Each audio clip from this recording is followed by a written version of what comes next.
नमस्कार दोस्तों, स्वागत है आपका आपके अपने YouTube channel exam Guru tips and tricks में। दोस्तों, रेलवे ग्रुप डी परीक्षा रीजनिंग में पूरा नंबर यानी कि 30 में 30 कैसे लाए। एग्जाम डेट आने के बाद आपके मन में बस यही टारगेट बन रहा है, यही फोकस बन रहा है कि किस हिसाब से हम अपने स्कोर जो भी हमारा प्रैक्टिस सेट में या जो भी हमारा टेस्ट सीरीज में नंबर है उसको गेन कर सकते हैं। किस हिसाब से रीजनिंग में अच्छा स्कोर कर सकते हैं, किस हिसाब से मैथ में अच्छा स्कोर कर सकते हैं, किस हिसाब में से साइंस में और किस हिसाब से जीके में अच्छा स्कोर कर सकते हैं। दोस्तों, आज का ये वीडियो रेलवे ग्रुप डी परीक्षा केवल रीजनिंग के लिए होने वाला है।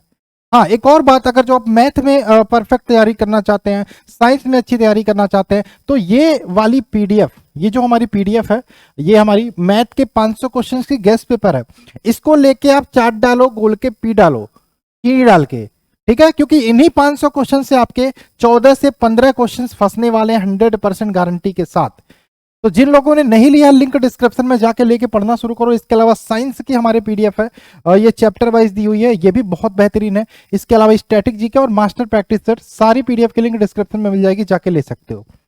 रीजनिंग की बात करें रेलवे ग्रुप डी परीक्षा की, अगर जो हम सिलेबस को देखें तो रीजनिंग की इंपॉर्टेंस हमें सिलेबस देखते ही पता चलती है। अगर जो सिलेबस की बात करें रेलवे ग्रुप डी की, तो आप देखोगे, कहोगे सर जी यहाँ पे तो रीजनिंग से 30 क्वेश्चन आ रहे हैं 100 में। कहोगे हाँ, बहुत बड़ी बात है, बहुत अच्छी बात है। और मैं जब बोलता हूं ना कि रीजनिंग ही आपको क्या दिलाएगी, सिलेक्शन दिलाएगी। क्या दिलाएगी? सिलेक्शन दिलाएगी। रीजनिंग ही आपको मोटिवेट करेगी, रीजनिंग ही आपको कॉन्फिडेंस देगी। कैसे कॉन्फिडेंस देगी? अगर जो आप 30 35 40 45 करके आ रहे हो, तो जाहिर सी बात है रीजनिंग में आप अच्छा स्कोर नहीं कर पा रहे हो। रीजनिंग के लिए मैथ आना चाहिए, लेकिन थोड़ा बहुत रीजनिंग के लिए बहाना नहीं चलेगा कि भाई इतने 3 साल से चल रहे हो, क्या पढ़ रहे हो क्या नहीं पढ़ रहे हो। देखो, एक चीज, एग्जाम डेट को बात करें, 17 अगस्त जो भी एग्जाम डेट आया, एक चीज कंफर्म लेके चलो कि टीसीएस ही आपका एग्जाम कराएगी। तो टीसीएस जब एग्जाम कराएगी, सबसे इंपॉर्टेंट क्या हो जाता है? Previous year. Previous year. और पिछले जो भी रेलवे ने प्रीवियस ईयर एग्जाम कराए हैं, वो किसने कराया? टीसीएस ने कराया।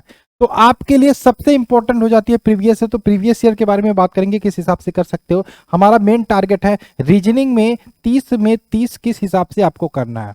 चलिए, आप सभी लोगों से निवेदन है, रिक्वेस्ट है, अगर जो आपने रेलवे ग्रुप डी का फॉर्म डाला और अभी तक हमने चैनल को सब्सक्राइब नहीं किया, तो नीचे बेल का आइकन क्लिक करके सब्सक्राइब कर लेना। और चैनल को सब्सक्राइब करके साथ में बेल का आइकन क्लिक कर लेना। आपको कहां पे प्रॉब्लम आ रही है तो कमेंट करके आप जरूर बताना, ठीक है। यहां पर देखो देखो, सबसे पहले आपको जीके एंड करंट अफेयर्स, इसमें आपको स्टैटिक जीके पढ़ना है और करंट अफेयर्स पढ़ना है। इसके लिए मैंने बुक बता दी है, रुक्मणी पब्लिकेशन की बुक ले सकते हो। मैथ के लिए अभी तक जो भी पढ़ा, पीडीएफ जरूर लगाना, आप लिंक डिस्क्रिप्शन में है। साइंस के लिए भी पीडीएफ लगाना। सब बाकी हम रीजनिंग के बारे में थोड़ा सा बात कर लेते हैं। अगर जो हम रीजनिंग का सिलेबस देखोगे, आप रीजनिंग का सिलेबस देखोगे, तो आप ऑफिशियल सिलेबस पे पाओगे कि रीजनिंग में आपका जो सिलेबस है ऑफिशियल, उसमें एनालॉजी आता है। पहला एनालॉजी से क्वेश्चन आएगा, कोडिंग डिकोडिंग दिया गया, रिलेशनशिप दिया गया, ब्लड रिलेशन दिया गया। इसके अलावा jumbling, DI and sufficiency, similarities and differences, classification, statement, argument, assumption, alphabetical series, mathematical operation, syllogism. इसके अलावा Venn diagram, conclusion, decision making, numerical series, analytical reasoning और डायरेक्शन। ये आपका टोटल ऑफिशियल, क्या ऑफिशियल रेलवे ग्रुप डी का syllabus है। लेकिन अगर जो मैं पिछले एग्जाम्स को लेके बात करूं, अगर जो मैं, माफ कीजिएगा, ये पिछले एग्जाम्स को लेके बात करूं कि पिछले एग्जाम में कहां से क्वेश्चन पूछे गए, कहां से वेटेज ज्यादा रहा, तो मैं अगर जो previous year group D exam की बात करूं, जो एनटीपीसी एग्जाम हुआ, उसमें जो आपका एक्सपेक्टेड वेटेज की बात करें, कहां से कितने क्वेश्चन आ सकते हैं उस हिसाब से, तो एनालॉजी से 2 से 3 क्वेश्चन बन सकते हैं, अल्फाबेटिकल नंबर सीरीज से 3 से 4 क्वेश्चन, कोडिंग डिकोडिंग से 2 से 3 क्वेश्चन बन सकते हैं, मैथमेटिकल ऑपरेशन से 1 से 2 क्वेश्चन, सिलोगिज्म से 1 क्वेश्चन बन सकता है, वेन डायग्राम से 1 से 2 क्वेश्चन बन सकता है, डाटा इंटरप्रेटेशन सफिशिएंसी से 1 से 2 question, conclusion and decision making से 1 क्वेश्चन, एनालिटिकल रीजनिंग से 3 से 4 क्वेश्चन, डायरेक्शन से 1 से 2 क्वेश्चन, क्लासिफिकेशन से 2 से 3 क्वेश्चन, और आपका यहाँ पे लास्ट में आ जाता है स्टेटमेंट, आर्गुमेंट, स्टेटमेंट, अजम्पशन से 4 से 5 क्वेश्चन, और मिसलेनियस से 2 से 3 क्वेश्चन। ये जो आंकड़ा है, जो 30 क्वेश्चन आने वाले हैं, यहाँ से बन सकते हैं। ये पिछले हिसाब से, प्रीवियस ईयर्स के हिसाब से मैं चीजों को बात कर रहा हूँ। अब जैसा कि मैंने बोला था, सबसे पहला काम आपको करना क्या है, रेलवे ग्रुप डी की तैयारी कर रहे हो, आपको मैंने बताया कि 30 क्वेश्चन आपके कहां से आने वाले, रीजनिंग से। इन 30 क्वेश्चन को आप जो भी चीजें कर रहे हो, जो भी पढ़ रहे हो, अगर जो चैप्टर वाइज पढ़ रहे हो तो वो पढ़ते रहो, सबसे पहला काम करना है। अब आपको पता है कि रीजनिंग में कितने चैप्टर पढ़ने, मान लो हमने 15 चैप्टर बताया कि रीजनिंग में पढ़ने हैं, 15 चैप्टर बताया रीजनिंग में आपको पढ़ने हैं। आपके पास कितना टाइम है? 1 महीने का टाइम है, 1 महीने का, ठीक है। 1 महीने का टाइम है, मान के चलो 1 महीने का टाइम है, 1 महीने से ज्यादा है, लेकिन मान के चलो आपके पास 1 महीने का टाइम है, आपको 15 चैप्टर पढ़ना। तो अब से क्या करना होगा? सबसे पहले आपको पता है 30 क्वेश्चन आने हैं आपके। कितने क्वेश्चन आने? 30। ठीक है, तो एक काम करना शुरू करो अभी से, डेली डेली 30 आने हैं तो 30 ही उठाना है आपको। 30 क्वेश्चन की प्रैक्टिस करना शुरू करो। प्रैक्टिस सर ये क्या बोल रहा हो, वो तो हम करते ही हैं, लेकिन ये प्रैक्टिस उस तरीके से नहीं, ये अब चैप्टर वाइज प्रैक्टिस करना शुरू करो कि भैया आज मैं डायरेक्शन टेस्ट चूज किया है तो मैं आज डायरेक्शन टेस्ट के 30 क्वेश्चन लगाऊंगा अलग अलग टाइप के। आज मैंने ब्लड रिलेशन चूज किया है तो आज मैं ब्लड रिलेशन के ही 30 क्वेश्चन लगाऊंगा, ये अलग अलग। ये इसके लिए आप आधा घंटा 40 मिनट टाइम निकाल सकते हो, 40 मिनट या आधा घंटा टाइम निकाल सकते हो। आज मैं एनालॉजी पढ़ूंगा तो एनालॉजी के ही 30 क्वेश्चन में पढ़ूंगा। पहला काम आपको ये करना है रीजनिंग में 30 में 30 लाने के लिए अभी से। तो 15 चैप्टर होता है तो 15 गुणे 1 दिन में 15 दिन में खत्म कर लोगे। फिर से आप रिवीजन करना शुरू कर दो, उस अलग अलग थोड़े लेवल बढ़ा के क्वेश्चन लगाना शुरू करो उसी वाइज। ठीक है, तो इससे आपका रीजनिंग बहुत अच्छा हो जाएगा। 15 दिन में पूरे चैप्टर का एक तो रिवीजन हो जाएगा, पहली बात। इसके अलावा आपको क्या करना है? इसके अलावा क्या करना है? इसके अलावा कुछ नहीं करना, इसके अलावा कुछ नहीं करना। रीजनिंग टीसीएस ने पिछले एनटीपीसी सीबीटी 1 के एग्जाम में 3500 प्रश्न पूछे थे प्रीवियस ईयर। उस सब क्वेश्चंस को हम वीडियो क्लास के माध्यम से आपको प्रोवाइड करा रहे हैं। ठीक है, हम वीडियो क्लास के माध्यम से आपको प्रोवाइड करा रहे हैं। आपको अगर जो मैं बात करूं, ये वाली बुक आप देख सकते हो, रेलवे रीजनिंग 3450 टीसीएस हिंदी माध्यम से। ठीक है, इसके मैं पूरे टॉपिक को मैं कराऊंगा, चाहे हर एक टॉपिक को मैं कराऊंगा। इसमें 3450 टोटल 133 सेट दिए गए हैं और हमने 3 दिन से लगातार एनालॉजी कराए जा रहा हूं प्रीवियस ईयर्स के क्वेश्चन।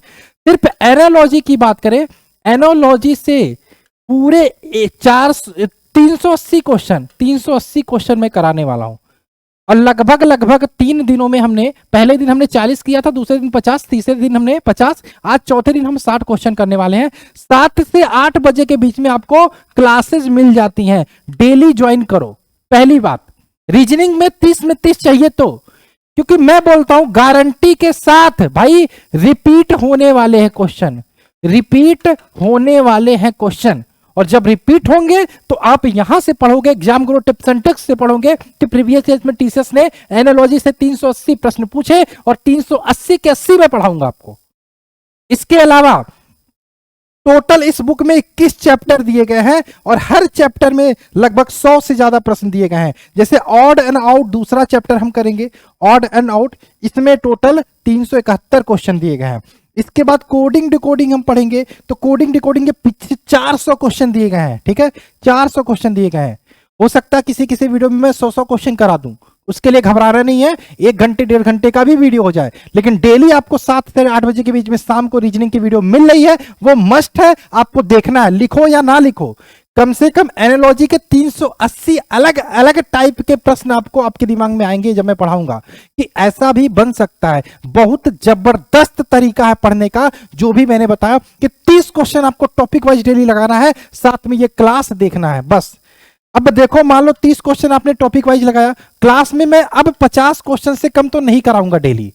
तो 50 कराऊं तो 50 हो गया, 60 कराऊं 60 हो गया, 100 कराऊं 100, यानी कि 150 लगभग 100 क्वेश्चन आप डेली लगा के चलोगे इस हिसाब से। ठीक है, तो ये चीजें आपको अब से करना शुरू कर देना, इसीलिए मैंने बोला चैनल को सब्सक्राइब की रहो। ये क्लास आपको डेली देखना, 7 से 8 बजे के बीच में, लाइव नहीं चलती, रिकॉर्डिंग फॉर्मेट में वीडियो अपलोड हो जाती है। अब देखो, ये मैंने बताया कि ये टोटल मैं आपको कराने वाला हूं, टोटल कि एनालॉजी के 380 क्वेश्चन, ऑड एंड आउट के 371 क्वेश्चन, कोडिंग डिकोडिंग के 400, सीरीज के 484, इसके बाद मिसिंग नंबर के 205 क्वेश्चन, स्टेटमेंट कंक्लूजन के 485 क्वेश्चन। ठीक है, ब्लड रिलेशन के 190, वेन डायग्राम के 249, डाइसन क्यूब के 27 क्वेश्चन। ठीक है, इधर ही जो है इधर ही है, ज्यादा क्वेश्चन इधर ही है, बाकी इधर कम क्वेश्चन है। ठीक है, मत सोचना कि सर हो नहीं पाएगा, मैं पूरी कोशिश करूंगा, 100% कोशिश करूंगा कि कंप्लीट कराने की, क्योंकि जो भी ज्यादा क्वेश्चन है इधर ही है। ये खत्म हुआ जहां तक, उसके बाद देखो एक वीडियो में 2 वीडियो में पूरा खत्म हो जाएगा। ठीक है, पूरे आप देख सकते हो किसमें कितना क्वेश्चन मैं कराने वाला हूं, एनटीपीसी सीबीटी 1 के प्रीवियस ईयर, ठीक है। और ये टीसीएस वाले क्वेश्चन है जो संस्था आपकी एग्जाम लेने जा रही है, तो सोचो कितना इंपॉर्टेंट रहने वाला आपके लिए। तो डेली आपको शाम को 7 से 8 बजे के बीच में क्लासेस मिलेंगी। आपको मैंने मैथ के पीडीएफ के बारे में बताया, आपको मैंने साइंस के पीडीएफ के बारे में बताया, वो भी लेके पढ़ना शुरू करो। बाकी और कोई डाउट हो तो कमेंट करके पूछ सकते हो। चलिए मिलते हैं क्लास में, बाय बाय, जय हिंद जय भारत।